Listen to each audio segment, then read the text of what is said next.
एक गांव में एक बूढ़ा आदमी अपने पोते के साथ रहता था। वह रोज सुबह जल्दी उठकर भगवत गीता पढ़ने के लिए मेज पर बैठ जाता था। उनका पोता दादाजी की प्रशंसा करता था और अपने दादाजी जैसा बनना चाहता था। इसीलिए पोता दादाजी की ही तरह सब कुछ करने की कोशिश करता था। एक दिन पोता अपने दादाजी के पास गया और कहा, दादाजी, मैं आपकी तरह रोज मेज पर बैठकर भगवत गीता पढ़ता हूँ, लेकिन मैं इसे ज्यादातर समझ नहीं पाता हूँ, और जो कुछ भी मैं समझ पाता हूँ, किताबें बंद करने के साथ ही मैं उसे भूल जाता हूँ।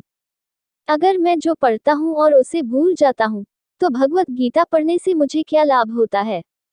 उस समय दादाजी एक कोयले की टोकरी पकड़े हुए थे।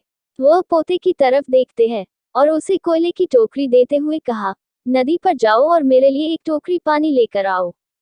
दादाजी ने जैसा कहा, लड़के ने वैसा ही किया। लेकिन जैसे ही वह घर पहुंचता, टोकरी का सारा पानी बहकर निकल जाता है। दादाजी ने मुस्कुराते हुए कहा, वापस पानी लेने के लिए नदी में जाओ और फिर से कोशिश करो, लेकिन इस बार थोड़ा तेज चलने की कोशिश करना। लड़का मान गया और इस बार नदी से पानी लेकर जल्दी घर पहुंचने के लिए तेज भागा।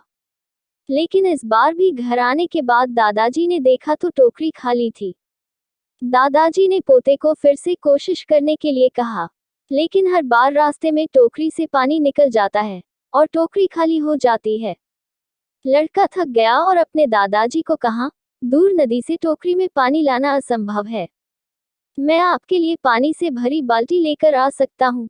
दादाजी ने उत्तर दिया, मुझे पानी की बाल्टी नहीं चाहिए। मैं चाहता हूँ तुम उस कोयले की टोकरी में ही पानी हमारे लिए नदी से लेकर आओ। फिर से और कोशिश करो। लड़का जानता था कि यह असंभव है, लेकिन उसने अपने दादाजी की बात मानी और फिर से कोशिश की। इस बार लड़का जितनी जल्दी हो सके दौड़ा, लेकिन इस बार भी टोकरी खाली थी। लड़का थक गया और उसने अपने दादाजी को कहा, वो दादाजी, इस टोकरी से नदी में से पानी लाना हमारे लिए असंभव है।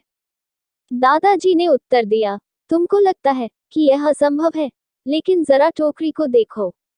लड़के ने टोकरी की ओर देखा। टोकरी बहुत ही साफ सुथरी दिख रही थी। उसने देखा टोकरी से कोयले के सारे दाग हट गए हैं। अब कोयले की टोकरी अंदर और बाहर से साफ हो गया थी। दादाजी ने कहा, तुमने देखा कि टोकरी अब सारे दाग मुक्त हो गई है। जब आप भगवत गीता पढ़ते हैं तो ऐसा ही होता है। तुम जो पढ़ते हो उसे तुम समझ या याद नहीं रख सकते हो, लेकिन यह शब्द तुमको अंदर और बाहर से बिल्कुल बदल देगा।